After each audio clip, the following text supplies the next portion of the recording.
Welcome to Scarlet Tavern. Grab a drink, take a seat, and let's begin. Nestled in the heart of the Rocky Mountains, where the air is crisp and the scenery serene, there's a hotel that's known for more than just its luxurious rooms and stunning views. Welcome to the Stanley Hotel, where you can check in anytime you'd like, but you might just end up sharing your stay with more than a few lingering guests from the past. If walls could talk, these would probably tell some hair-raising stories. Or maybe they'll whisper them to you while you sleep. This is Scarlet Tavern. All right, we're going to do some hauntings. So now that we're... I'm not scared at all. Now that we're in October, we're doing some haunting stuff. So this is going to be two different things. We're starting with the Stanley Hotel, and then we'll transition into the RMS Queen Mary. So, because if we just did one of them, it'd be a short episode, and we don't want to stimp you guys on episodes. So, basically, the Stanley Hotel, nestled in Estes Park, Colorado, is a historic and picturesque mountain resort, best known for its striking architecture, stunning views of the Rocky Mountains, and its eerie reputation as one of America's most haunted hotels. Opened in 1909 by Freeland Oscar Stanley, the hotel was intended to be a luxurious retreat for wealthy guests, offering modern amenities and a breathtaking setting. However, the Stanley Hotel gained worldwide fame after it served as the inspiration for Stephen King's novel, The Shining, a legacy that has cemented its status as a magnet for paranormal enthusiasts and curious tourists alike. Great movie. Very good movie. I'm not typically a Stephen King fan. I think Stephen King's too wordy for me. He's too graphic and too... I don't care. I'm a little bitch when it comes to scary movies. I do not like anything that's horror, gore, thriller, nothing. So I tried to read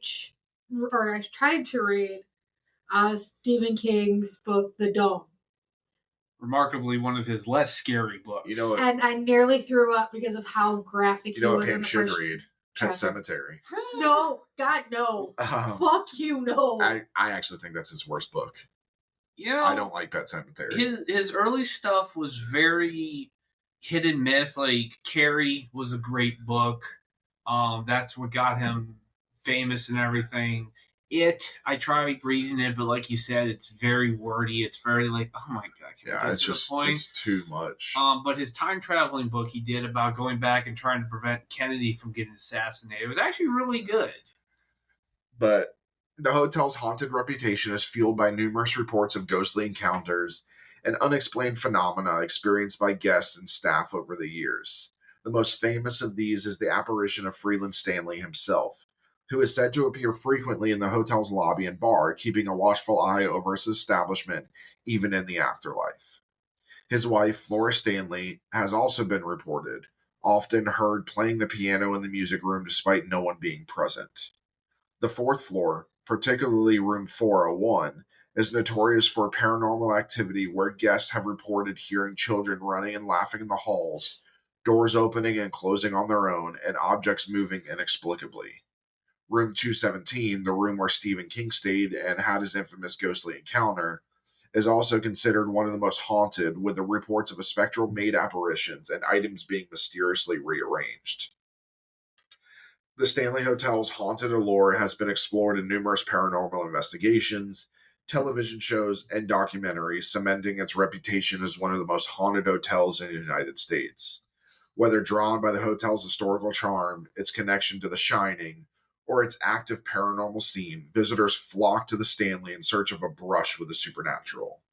The blend of luxurious history and spectral lore creates a unique atmosphere that continues to fascinate and unnerve those who walk its halls, making the Stanley Hotel a captivating destination for ghost hunters and history buffs alike. I'll tell you right now, if we had the time, we would have gone to the Stanley Hotel and done this in the Stanley Hotel. Nope. I would have loved to. I'm good. Honey, you would love that hotel. It's gorgeous. I understand it's gorgeous.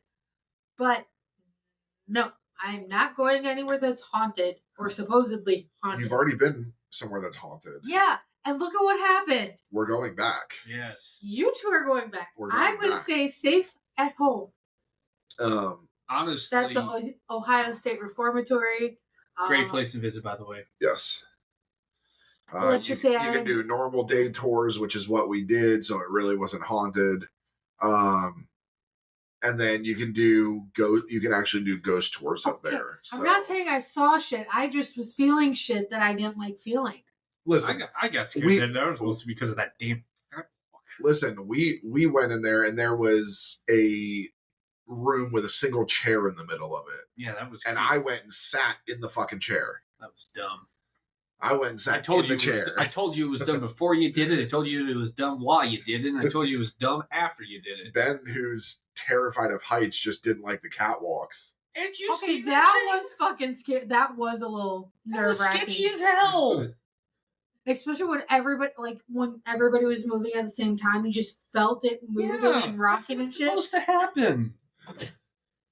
So, in 1903, Freeland Oscar Stanley, the co-inventor of the steam-powered Stanley steamer automobile, also the vacuum too. Yes, Stanley steamer gets carpet cleaner. Oh, Yeah, Same guy. Faced a life-threatening resurgence of tuberculosis, a common and often fatal disease at the time. The recommended treatment involved plenty of fresh air, sunlight, and a hearty diet, prompting many patients known as lungers to seek therapeutic climate of the Rocky Mountains. Following this advice, Stanley and his wife Flora traveled to Denver, Colorado in March of that year. By June, on the recommendation of Dr. Sherman Grant Bonney, they moved to Estes Park for the remainder of the summer. The high-altitude air and serene environment had a remarkable impact on Stanley's health, leading to a dramatic recovery. Deeply impressed by the natural beauty of Estes Park and grateful for his improved health, Stanley decided to return every summer. He lived to the age of 91, passing away from a heart attack in Newton, Massachusetts in 1940, just 1 year after Flora's death. So here's the thing. So tuberculosis in the early 1900s, late 1800s, it was a death sentence. Mm-hmm. Yes. There was no cure for it. 9 times out of 10, you were dying. Well, if anybody's seen the movie Moulin Rouge, the musical, what Nicole Kidman has in that, she's coughing up blood. She has tuberculosis. That's what she has. It's very common back then. That's why if you any fellow fans of the Western genre of movies or books like I am, I think you're like the only one, babe. There are others. I hope. Hope two of you. If you ever notice in a lot of the books and the movies, there's always that guy he's the lunger, he's got the tuberculosis. Out west was like he said, that was the cure because the dry, arid air of the Southwest, particularly, was thought in many cases proven true to be at least help alleviate the symptoms. In this case, with Freeland Stanley actually just completely wiped it out. I mean, if we look at the not wipe it out. Oh no, it wiped it out. He was cured. He was cured. He was completely cured. TB is usually not curable. He was completely cured. That's weird. Welcome to nature. Yeah. One of the best, actually probably the best movie ever created, Tombstone. Great movie. Loved Doc Holliday has Val Kilmer. Val Kilmer was Doc Holliday. Doc Holliday died of tuberculosis. Among other things. Yeah. His case was also more advanced by the time he sought medical treatment from all of his gambling, whoring, and other outlaw stuff. It was done for. The only reason they sent him out west was probably because there was more chances for him to steal and cheat at cards. Well, and it was just it would alleviate his symptoms, but he was then tuberculosis, which is typically a lung disease. Yeah. He was also a heavy smoker. So it really amplified it. But Tombstone, greatest movie ever made. We should watch it after. We need to. It's so good. I'm good. Nope. I'm good. No. All right. We're watching Warehouse 13, I thought. So, by 1907, Stanley had fully recovered, but he was dissatisfied with rustic accommodations and relaxed lifestyle of Estes Park, which did not match the refined taste of a social circle from the East Coast. Determined to transform Estes Park into a more sophisticated resort destination, Stanley embarked on an ambitious project to develop the area. In 1907, he began construction on the Stanley Hotel, a luxurious 48-room establishment designed to cater to affluent urbanites and health seekers alike. His vision was to create a grand hotel that would provide the same level of comfort and elegance found in the most prestigious hotels at the time. Now, it's interesting. These days, we would probably hate Stanley for doing this because, Yeah. like, oh, you're gentrifying the area, you're ruining the setting. You out of towners. Back then, they used to love it when people would do this stuff. The hotel was completed in 1909 and quickly became a symbol of luxury and modernity. That's such a weird such a I don't know. of modern times. Yes. It's such a weird word. I thought it was sounding Modernity. Modernity. Yeah, there we go. Featuring amenities such as electric lighting, telephones, and a fleet of Stanley steamer automobiles to transport guests. Stanley's investments in Estes Park significantly boosted the local economy and transformed the area into a popular summer retreat for the wealthy. Still is. The main Stanley Hotel and its concert hall were completed That's how you pronounce it.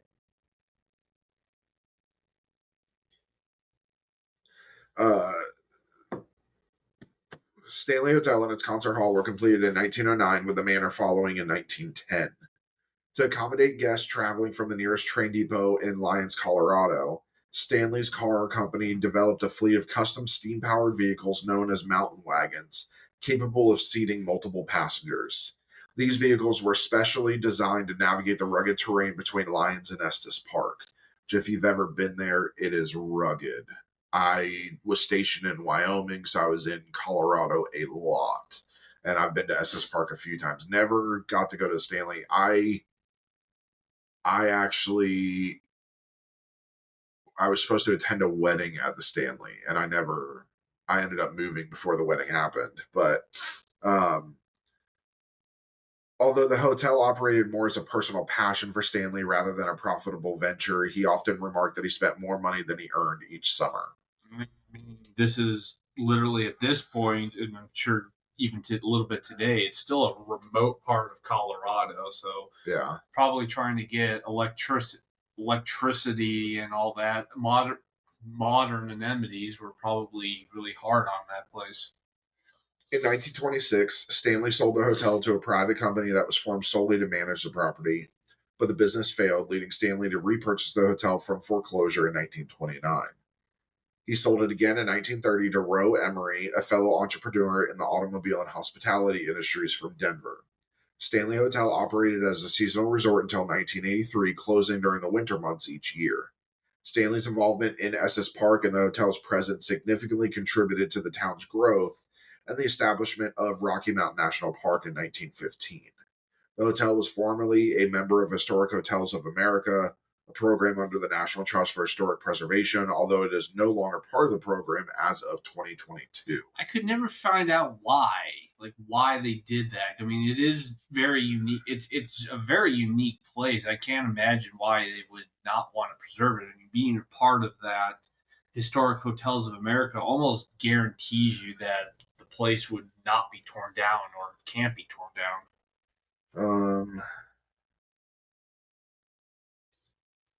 Let's see. Let me see something.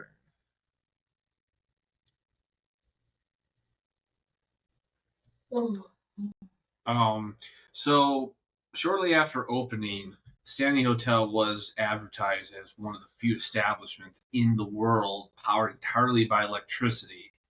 Back then, that was very big. Tesla and Edison were still kind of going at it. However, due to insufficient power supply, an auxiliary gas lighting system was installed in June of 1911. On June 25th, the day after the gas pipes were fitted, Filled. Excuse me, sorry. I can speak, I promise. An explosion occurred, injuring a maid and causing structural damage to the hotel. He could not speak. He messes up on words all the time. Okay, I found out why it was removed. So, it was removed due to changes in the hotel's focus and ownership that did not align with the program's criteria. The program emphasizes historical integrity, including architectural preservation and maintaining a strong connection to the property's historical significance. In the case of the Stanley Hotel, while it remains a notable historic property, the shift towards more modern renovations, luxury accommodations, and a focus on tourism, driven by its association with pop culture, may have caused a divergence from the preservation-oriented goals required by the National Trust. Hmm. So yeah, that's why, because they started to modernize instead of just trying to keep it as it was. Because of that, it removes them. So reports on the incident varied. An Associated Press article relayed to the York Dispatch stated that the explosion partially wrecked the hotel, injuring 8 people, including a maid named Elizabeth Wilson from Lancaster, Pennsylvania, who reportedly fell from the second floor to the first, breaking both ankles. She's from Lancaster. Nobody cares about her. Wow. Damn. I know people that live in Lancaster. Oh. Okay. That area is where my family's from. Oh. That's like northeastern Pennsylvania. Oh, yeah, that's right. However, discrepancies arose as local Colorado newspapers identified the maid as Elizabeth Lampert, and various dramatic details were reported that were not consistent across sources. Most detailed account appearing in the Fort Collins Express on June 29th contradicted the claim that the maid had been hurled between floors, suggesting that the incident, while serious, was not as catastrophic as initially reported. I read of another incident where she was in a coma for about several months, but then she woke up, and there's a lot of things. I think gas explosion, she got hurled back. Luckily, she survived. That's kind of the gist of it. She may have broken a bone, but just by getting hurled back. But I would have demanded a raise if that were me. Haunted Room 217. Now we're getting to the hauntings of the hotel. The Stanley Hotel, renowned for its eerie atmosphere and historical significance, has one room in particular that stands out for its haunted reputation, Room 217. This room gained widespread fame in the 1970s when author Stephen King, already living in Boulder, Colorado, while working on his novel The Stand, decided to take a weekend trip with his wife Tabitha to Estes Park. Seeking a brief escape from their daily life, the couple arrived at the Stanley Hotel, which was about to close for the season. In a recent interview on The View, and I'm saying recent like years ago because when we researched the articles that were research of this are older. Yeah. Because Stephen King doesn't really do anything anymore. He's kind of he still writes, but he's more of a recluse now. Yeah, you don't see him show up at premieres like he used to go to, like the old It premiere and stuff like that. He didn't do that with this new one. He actually worked with a friend of mine I worked with in Massachusetts. He actually went to college in the town where Stephen King and his wife live. And he used to be, before his accident, he used to be very sociable, like you said, going out to premieres. He used to invite the local college kids, actually, and have Thanksgiving dinner for them. Yeah, he's a good guy. Yeah, he's a good guy. But puts a lot of money back into the community, all of that stuff. But one night Stephen King was actually walking on the road to his house from somewhere where he got sideswiped by a car and he got sent flying into a ditch. Think it was a drunk driver. Most likely, especially in that area. I believe it was a hit and run. It was. I don't know if they never caught the guy. He almost died. I mean, like, he got flung into a ditch. Luckily, somebody was following not that far behind, so they witnessed it and they were able to get to him, because they said if they hadn't, he'd be dead. He would have been dead. So I believe it was during winter months, so he would have froze to death. Yeah. So after that, he kind of became very reclusive. He just stayed around his family because he almost died. So. Yeah, that. I believe he has a few kids too. Oh yeah, one of them's a writer. At least one's a writer. Because he's 77 Oh, now. yeah, he's up there. Yeah, he still writes and stuff, but he still writes reviews. Yeah, he has 3 kids. Yeah, Joe Hill, Naomi King, and Owen King. I believe Joe Hill's the writer. Yes. Yeah, his wife also writes, too. I've never really read any of her stuff. Actually, Joe Hill and Stephen King wrote a book together called In the Tall Grass. He's the one that created Lock and Key. The comic series that turned into the Netflix show, that's Joe Hill. great. We'll have to watch it. It's a very good show. The Stand. I think that's on our list of stuff that to watch that I haven't watched. It was written by Joe Hill. The Stand is also really good. I tried getting through it. Mr. King, if you listen to me, I tried getting through it. It's just. I promise he doesn't listen to us. He doesn't. But still, cut down you can. Stop being so wordy. Seriously. So he explained that when they arrived, the hotel was on its last day of operation for the season, with all of the guests having already left. They were the only guests in the vast, empty hotel that night, a situation that heightened the hotel's already spooky ambiance. As they settled into room 217, the wind howled outside, adding to the unsettling atmosphere.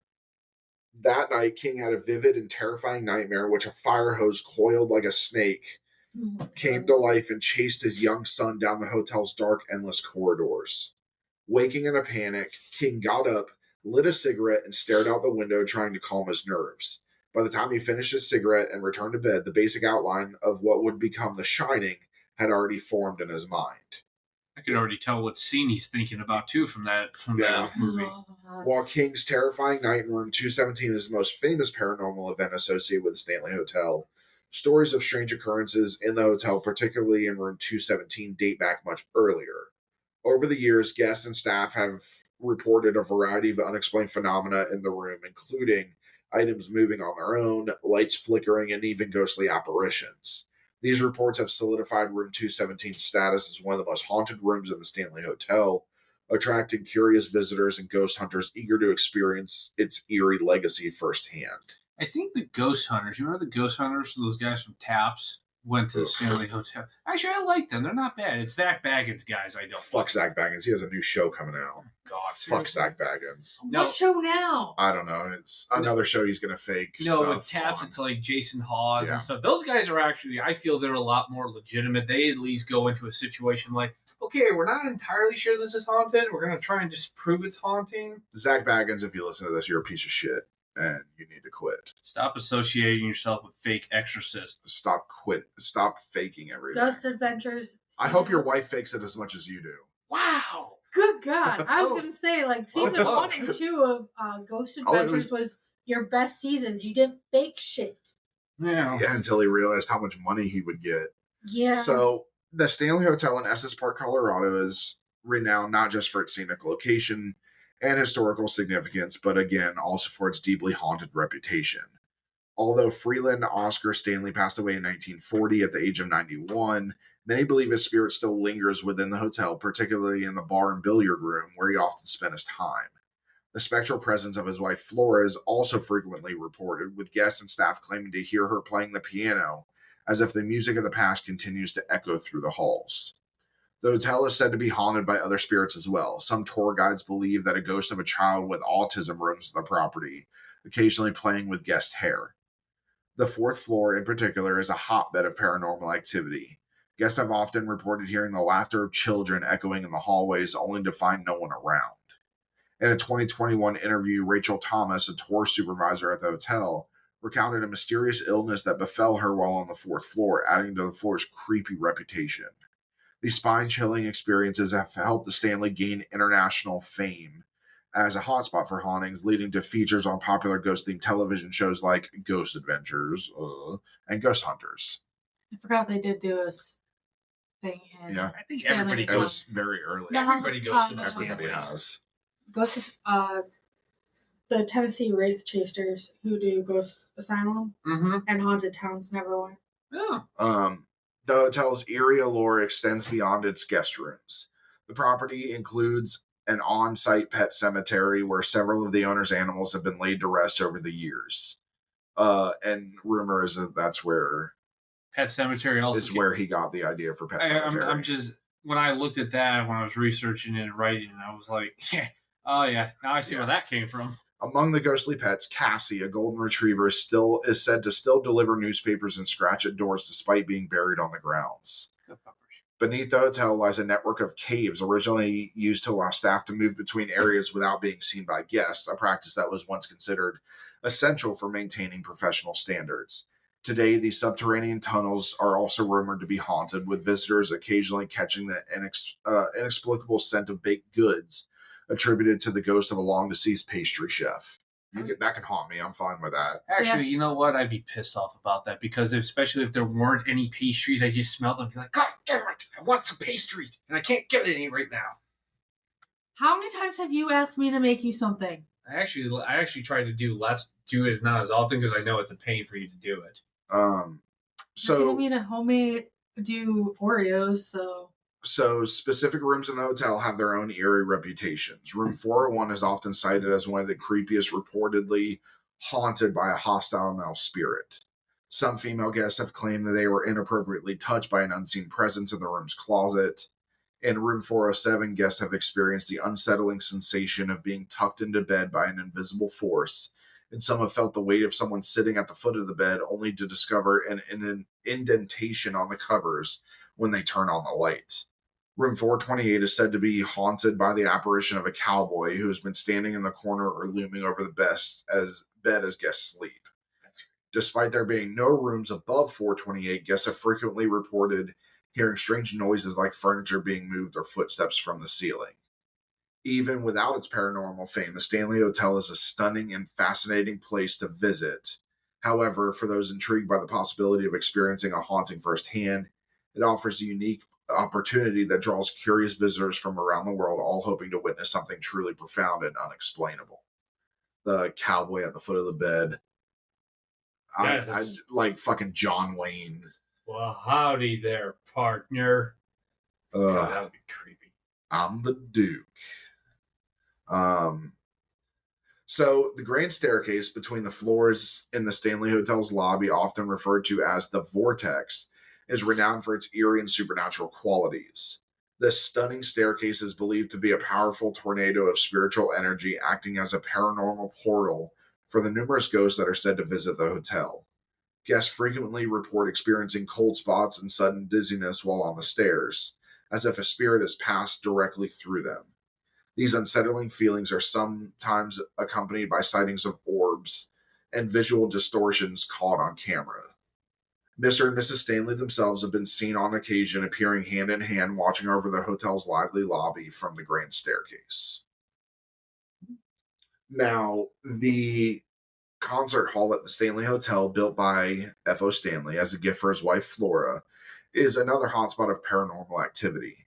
This elegant venue features a stage with a trapdoor originally designed for dramatic theatrical entrances and exits, and once housed a 2-lane bowling alley on its lower level. I wish I would have had a bowling alley. Although the hall underwent extensive repairs and renovations in the 2000s, it remains a favorite haunt of Flora Stanley, who's often heard playing the piano late into the night. Another spirit known to frequent the concert hall is Paul, a former hotel employee who enforced the 11 p.m. curfew in the hotel's early days. Guests and staff have reported hearing Paul's authoritative voice urging them to get out late at night, while a construction worker once felt persistent nudges until they left the area. Paul also seems to enjoy the company of tour groups, as he often flickers their flashlights on request, making his presence known in a subtle yet unmistakable way. Imagine just sitting there, like, drinking, and all you hear is, "Get out." I'd be like, bitch, I pay for this room. I'll go when I pay. This is the concert hall, not a room. Oh, I'm just saying, if I'm at a hotel on my vacation and I'm enjoying a drink in the concert hall and some disembodied voice tells me to go, I'm going to tell you, make me. And it will make you. Yeah, it will start choking you. I would probably leave the fucking room, be like, okay, sorry, and actually get out and respect the ghost. No, I'll piss the ghost off. Yeah, I would pay for my guest experience. I don't give a flying fuck. I will be enjoying it, thank you, unless Paul's going to be giving me a refund. Paul's going to give you something. The fourth floor of the Stanley Hotel is particularly notorious for its paranormal activity. Guests frequently report hearing the sounds of children running, laughing, and playing in the hallways, despite the absence of any visible children. I believe when I was looking at that, the fourth floor at one point was like the quarters for the family. Well, the family and the hotel guests who had them. So that's why there's children there. And it's not necessarily the guests of children. It was the hotel staff's children. Closet doors on this floor are also known to open and close on their own, adding to the unsettling ambiance. Historically, this floor was originally a vast attic space, which later became lodging for female employees, children, and their nannies. The frequent reports of playful spirits have led some to speculate whether these could be the echoes of past guests or employees, or if they might even be the inspiration behind Stephen King's fictional Grady twins, suggesting that the author's macabre imaginings could be rooted in the hotel's own spectral residents. I don't, no. The two twin girls. Hello, Danny. Really, stop. Oh, no, I have to do it. Sorry. No, You kind of do. No, you fucking don't. Hey, we could turn it on the TV. That's the I know. twins. I know who they are. They're still alive today. The actors Yes, they are. who played them. They are right there. It's them today. I'm good. I know who the Grady twins are. Red Rum. That's not the twins, but that's Obviously. still a great thing. movie. Red Rum.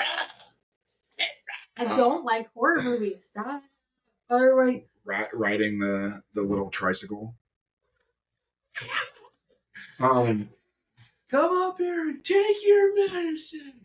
So, before the advent of indoor refrigeration, the Stanley Hotel relied on an outbuilding known as the Ice House to store large blocks of ice, which were essential for keeping food fresh in the early 20th century. Today, the Ice House has been transformed into a museum showcasing some of the original Stanley steamer's cars, preserving a piece of the hotel's history and its founder's legacy. However, the Ice House is not just home to vintage automobiles. It's also said to be inhabited by at least two spirits. One of these is Billy, a shy child spirit who often appears as a blurry figure in photographs.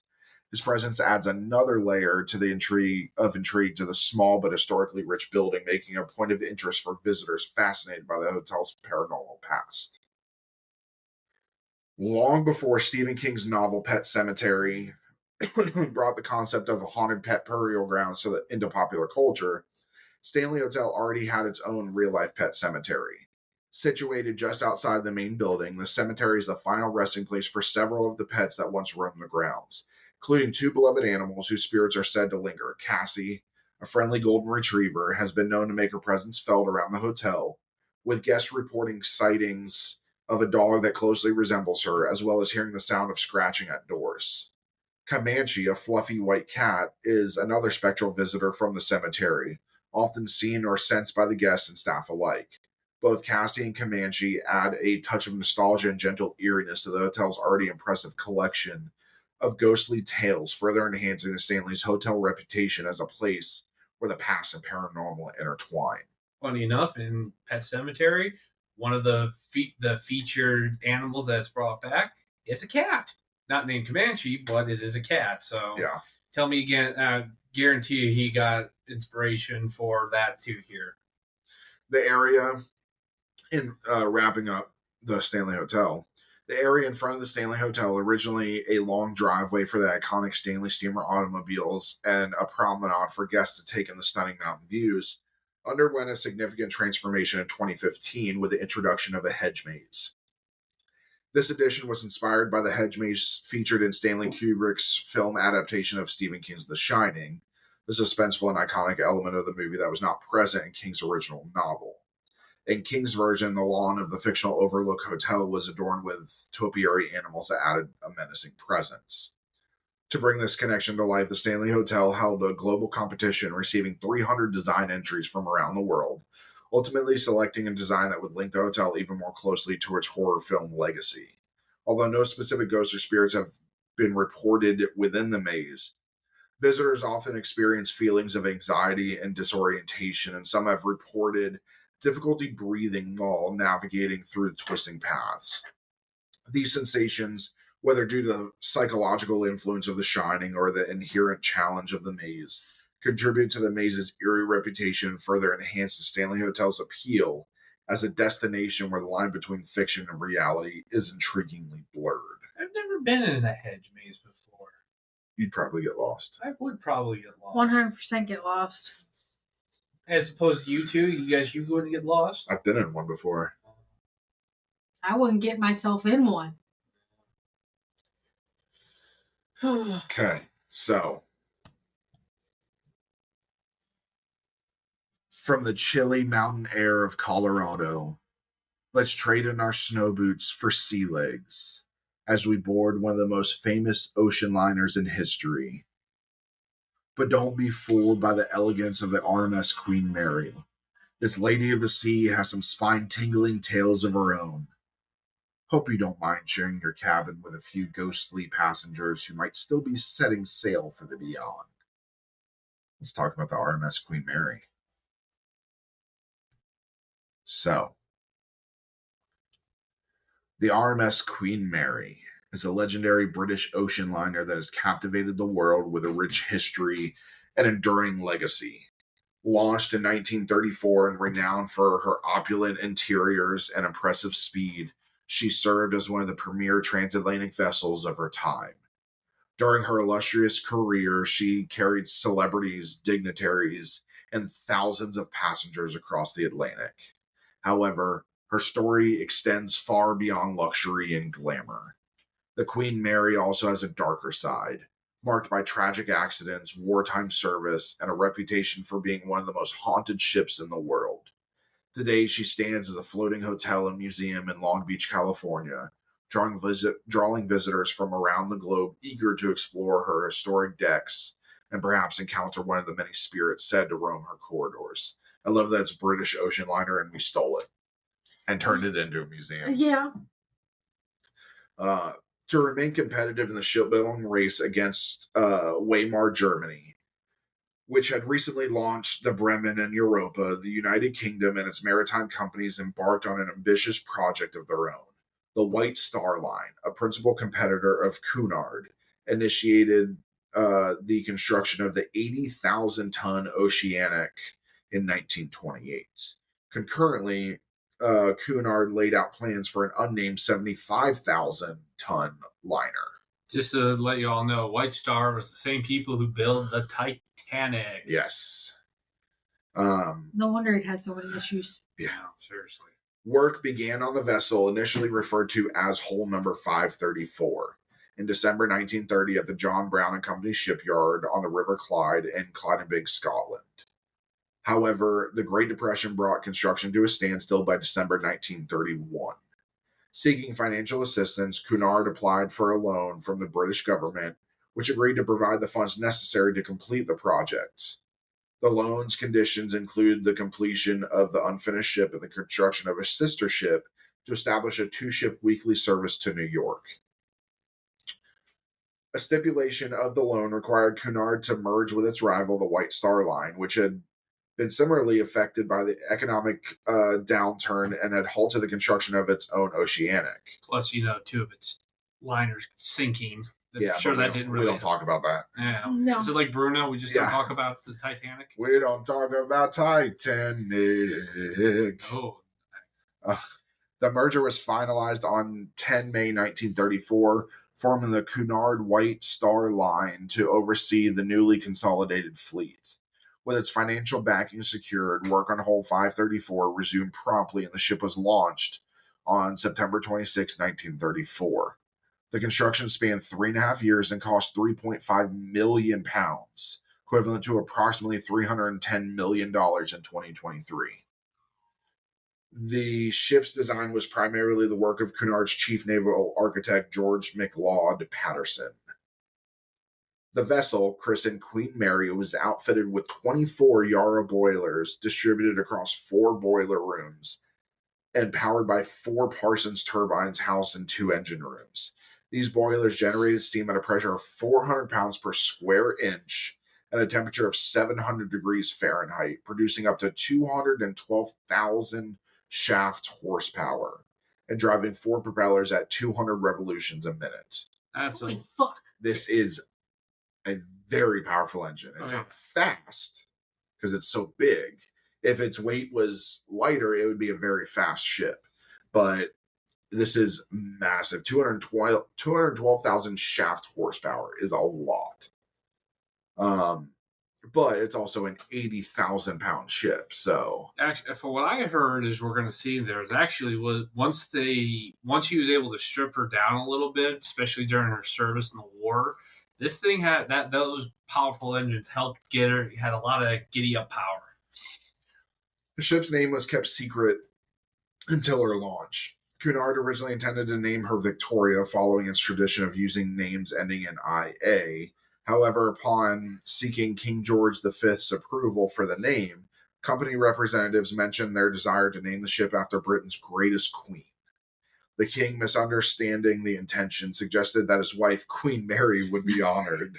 With no alternative but to comply, the ship was officially named Queen Mary.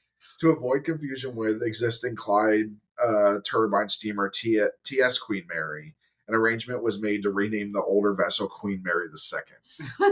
Like, we want to name it after the greatest queen. Oh, yes, my wife. Sure. Yes, sir. That's almost exactly how it was. Yeah. Like, literally, they... it was Queen Mary. He was like, wonderful, my wife will be so thrilled. And it's like... Wrong queen. It's like, we're talking about Victoria. We're talking about a queen that actually did something. On September 26, 1934, Queen Mary herself launched the ship. Now that's cool. That is cool. That is. As RMS Queen Mary slid down the slipway, 18 drag chains were used to control her descent into the River Clyde, which had been specially widened and deepened to accommodate her massive size. That would have been... That's what he said. How embarrassing would that have been if they hadn't done that? Just grinding the whole way. Oh, shit. We're dry docked. But it's in the... they would have basically got stuck in the mud. It's like, yeah, we did it. It's now a hotel. This is as useful as Queen Mary. God. Following the launch, the ship underwent an extensive fitting out, culminating in her departure from Clydebank for sea trials in March 1936. During these trials, she demonstrated her impressive capabilities, reaching a top speed of 32.84 knots. Like I said, this thing, that's fast. Insanely fast. And so keep in mind that this departed in 1936. What's about to happen? World War II. Mustache Man's extravaganza. Yeah. That's one way to put it, I mean. So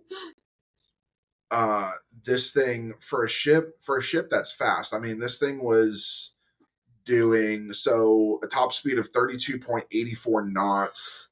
That is 37 miles an hour, 38 miles an hour. So for a ship this big, that's fast. Oh yeah. This is a massive ship. And I'm getting used to my knots conversion that I'm going to need.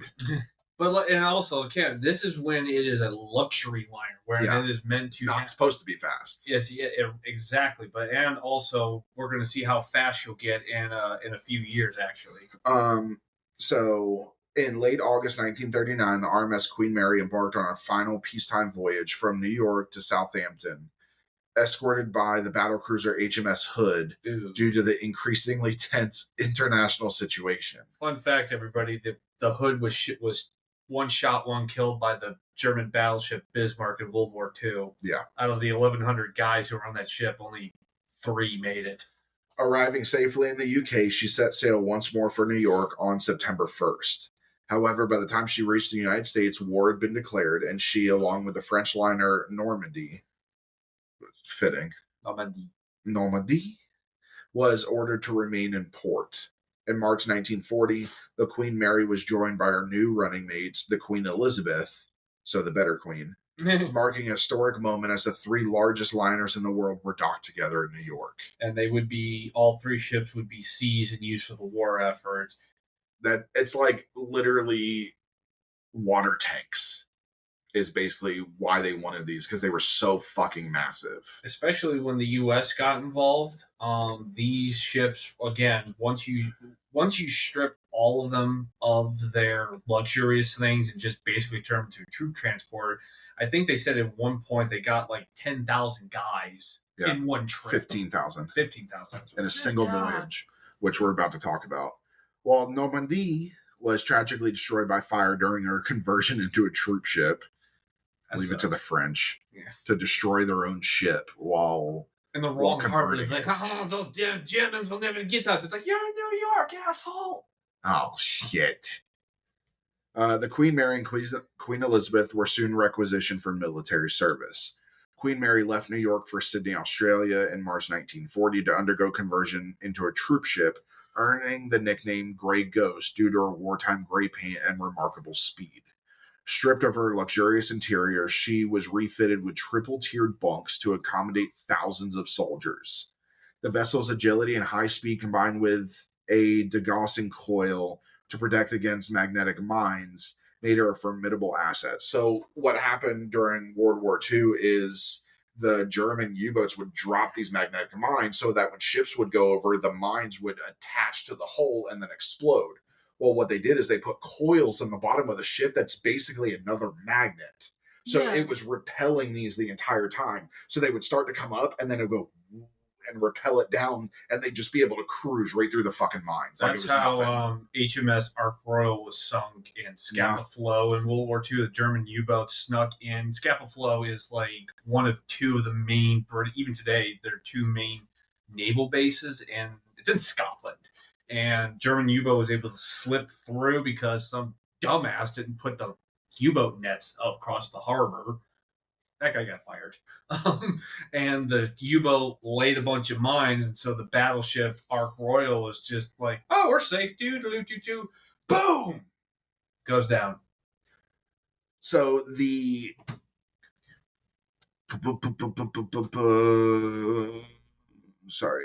she, along with Queen Elizabeth, became the largest and fastest troop ships in the war, often transporting up to 15,000 men in a single voyage. You ever wondered how we got all those troops into England to build up for Normandy? This is how. Their impressive speed allowed them to travel without escort, evading German U-boats, despite a notable encounter in May 1944 when U-853 attempted to attack the Queen Mary but was outrun. These things outrun a U-boat. God! This is how fast they are. The U-boat commander tried to later, I want to say either he survived or however, he tried to say, like, I came at the wrong angle. I would have caught him up to him. I'm like, okay. Sure you could. So such was the importance of these ships that Adolf Hitler himself offered a substantial bounty to any U-boat captain who could sink either vessel, underscoring their critical role in the Allied war effort. And guess what happened? Didn't happen. Nope. Those people didn't get their money. No. Considering by the time Hitler really got serious with that, he really didn't have very many U-boat captains left to kind of, carry out the task. But I mean, again, these two ships were very vital. Crucial. I mean, 15,000 men, that's a division. Yeah. That is one division going across. That's like today we would never do that. We split it up amongst different boats. Because we're smarter now. Because they take out one boat, that's 15,000 men you just lost. Yeah. That's why we don't do that. We've learned. Yeah, I mean, if they had taken out that, we may have lost the war. Who knows? If I remember correctly, that incident, the U-853 incident, when they caught them, the Queen Mary was actually transporting the 29th Infantry Division across it. That was the 29th Infantry, the ones who first wave of Omaha beat. Yeah. Yeah, so I mean, you're the only one that knows World War II. If that U-boat would have hit, we would not have been able to take Omaha Beach.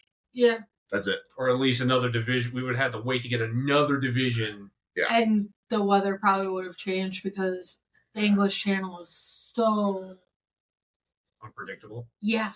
We'll end up doing, maybe next year on the anniversary of D-Day, we'll do a whole thing on D-Day and Normandy and all of that kind of stuff. Don't tempt me. Don't threaten me with a good time. We'll probably do an episode on that on the anniversary of D-Day.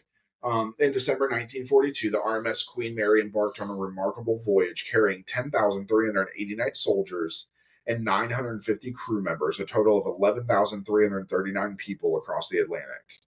During this journey on December 11th, while navigating through a violent gale approximately 700 miles from the Scottish coast, she was struck by a massive rogue wave estimated to be around 28 meters for us that use Freedom, 92 feet high. Holy fuck. Yeah. The force of the wave hit her starboard side, causing the ship to roll perilously to an angle of 52 degrees. So that means she is upended. Like this. Yeah. Almost backflipping. According to accounts, including those by Dr. Norval Carter, who was aboard with 110th Station Hospital, ship nearly capsized. Had she rolled just 3 degrees more, the Queen Mary might have met a disastrous fate. And literally what happened is this 92-foot high wave hits. It hits the starboard side, flips it ass end up. It almost tips over, and then the wave subsides, and they were literally able to get the weight back to the front of the ship to make it splash back down. And then they just kept fucking trucking. I mean, you can imagine just some sergeants like, get to the front, and everybody's like climbing to get to the top. Now Titanic again. I bet you that wasn't an iceberg.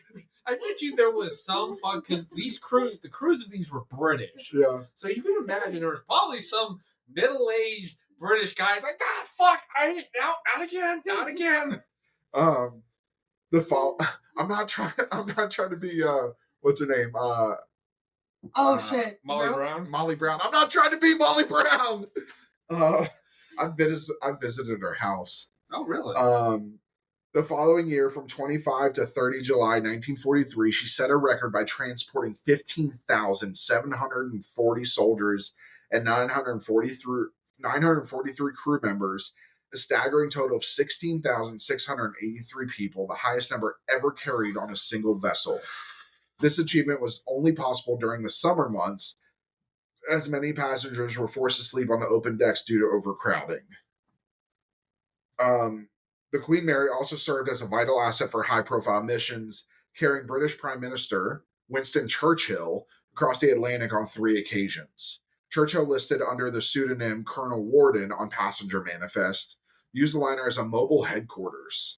On one significant crossing in 1943, he and his staff meticulously planned the Normandy invasion and signed the D-Day Declaration aboard the ship. Churchill later praised the contributions of the Queen Mary and her sister ship, Queen Elizabeth, stating that their efforts challenged the fury of Hitlerism in the Battle of the Atlantic.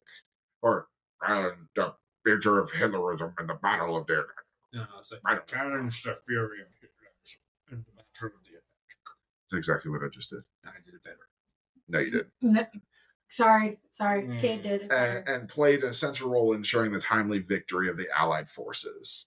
Really, honestly, it kind of did. I mean, again, basically a division each crossing. Yeah. By the end of World War II, Queen Mary had transported over 800,000 troops and traveled more than 600,000 miles across the globe, solidifying her legacy as one of the most significant troop ships in history. On October 2nd, 1942, a tragic incident occurred when the RMS Queen Mary accidentally collided with and sank her escort ship, the light cruiser HMS Curacoa, off the coast of Ireland.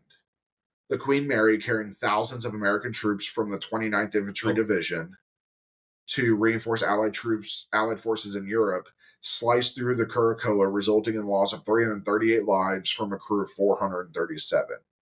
Due to strict wartime orders to avoid stopping under any circumstances to reduce the risk of U-boat attacks, Queen Mary continued on her course despite sustaining damage to her bow.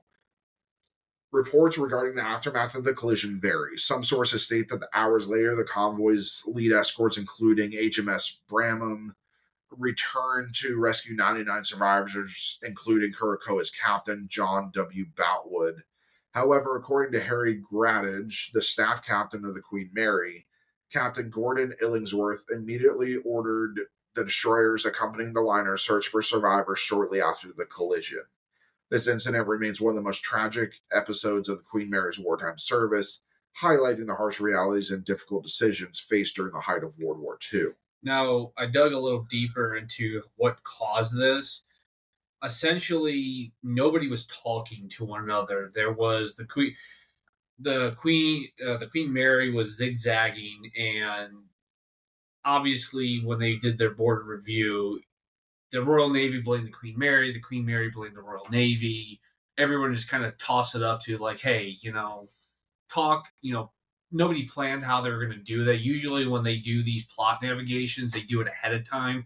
The convoy commander has a copy. He knows what everyone's going to do. They're supposed to call in if there's ever an adjustment to it.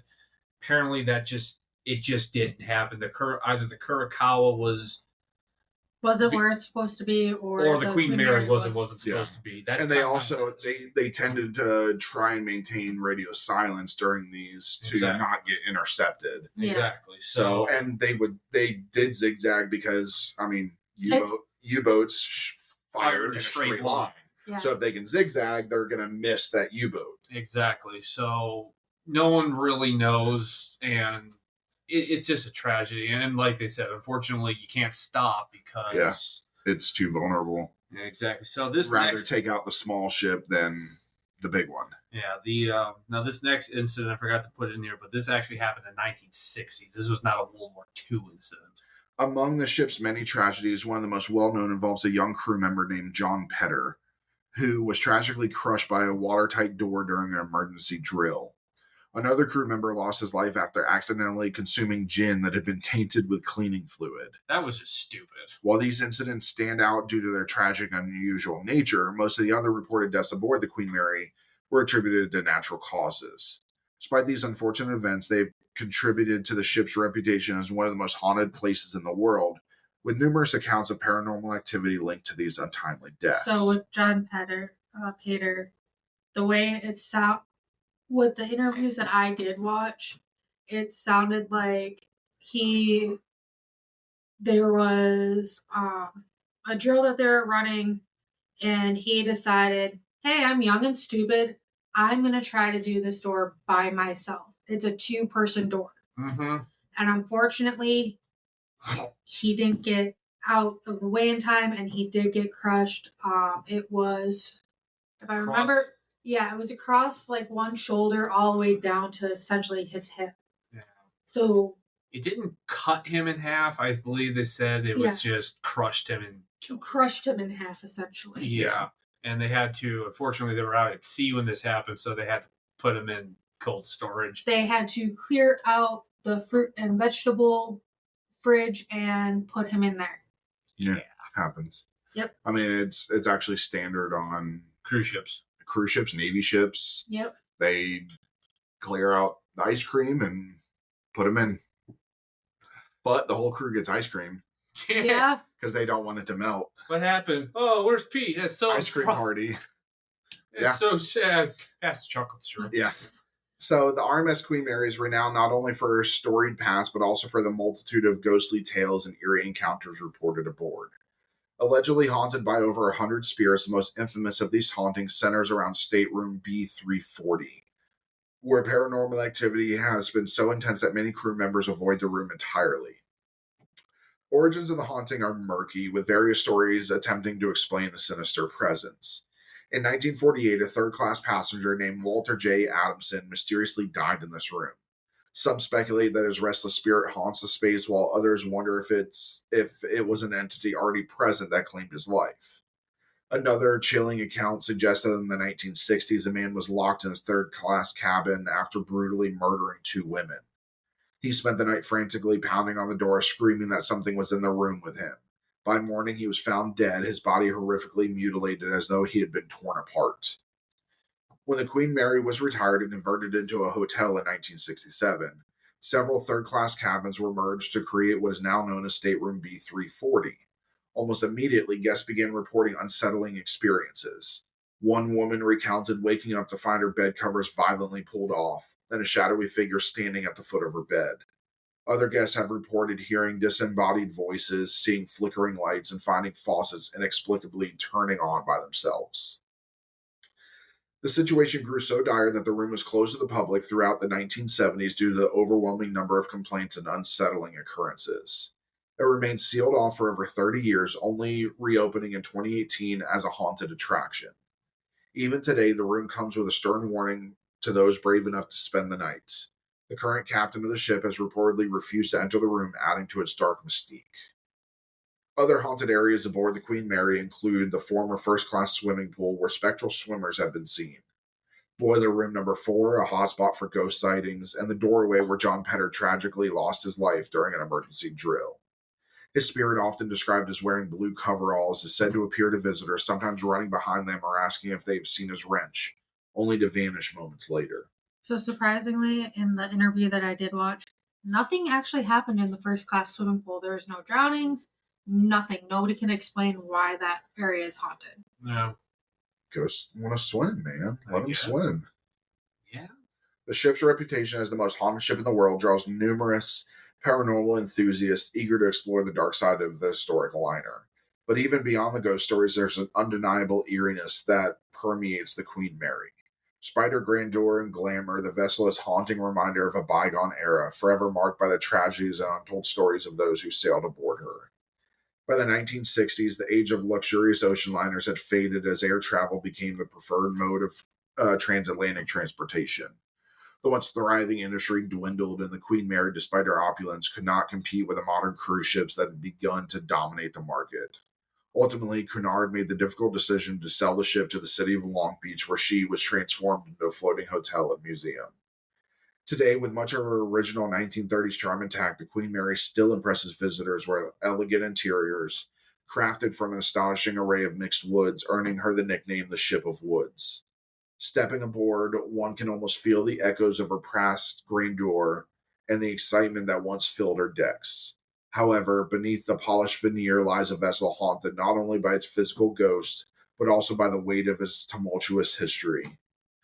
Though time and renovations have polished her exterior, they have done little to bury the dark secrets that linger in the shadows of the RMS Queen Mary. It is renowned not only for her storied past, but also for the multitude of ghostly tales and encounters reported aboard. Allegedly haunted by over 100 spirits, the most infamous of these hauntings centers again around stateroom B340, where it's been so intense that they avoid the room entirely.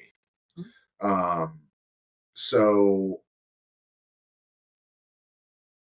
let's see here. Ben repeated stuff. Yeah. Yes, you did. That whole this entire thing is all repeated. Yeah, the last 2 pages are repeated. But yeah, so that is the RMS Queen Mary. So there has been no reported murders on the ship. The only deaths associated is what happened in World War II, but it wasn't a death on the Queen Mary. And then the death of John Petter was the only confirmed death of the RMS Queen Mary. Yeah. But yeah. I'd love to see this place, if nothing more, just because I'm a fan. I'd like to go stay there. Nope. I'd go stay there. Yeah, you guys can have the haunted stateroom. I will be on land. Stay in it. I would be on land in a hotel on the land. This is a hotel. Yeah. On land, not in the water. I mean, technically, it's tied up to a dock, so yeah. Yeah, and I'm not. It would be funny if Pam did that. She goes to a hotel. It's like say right across the street, and it's also haunted. It's more haunted than the Queen Mary. That would just be my fucking luck. I mean, honestly, researching this and looking at all of the stories of both the Stanley and the RMS Queen Mary, really most of the hauntings seem to be mostly like residual, they call it residual hauntings. Like we're just kind of getting glimpses of. Yeah, so I think a lot of the Queen Mary, a lot of it is residual, except for John Petter. Yeah. But Stanley Hotel. I don't know. There's nothing. I think what we should to let everyone know. There's nothing sinister about these places. No. Tragic in some cases, yes, especially with the Queen Mary, but very benign. Like if nobody wants to have a haunting or ghost encounter. That's my opinion. I would. As much as I'm fascinated about the paranormal, I think I'd probably be petrified if an actual ghost came up and touched me. But I mean, there are worse places you could go to have a ghost encounter. It's not like, there's demons or anything else in these places. Yeah. So the next one, we're going to kind of do a mix of stuff. We'll be doing tulpas. We'll be doing some Reddit threads of hauntings and stuff. And we'll kind of see if we believe that they're true and all of that. So to kind of wrap up the Halloween month, and then to then we're going to go right into what will end up being our season finale, which is the 4-part on the Zodiac Killer. And that is how we're going to wrap up the season. And then just a reminder that season 3 will be mostly a re-record of season 1, so we can get you guys some better quality stuff and maybe get it out there for those of you that didn't see or hear season 1. We'll kind of re-record most of that stuff, and then I may not be in a lot of those because they did more graphic ones. Yeah.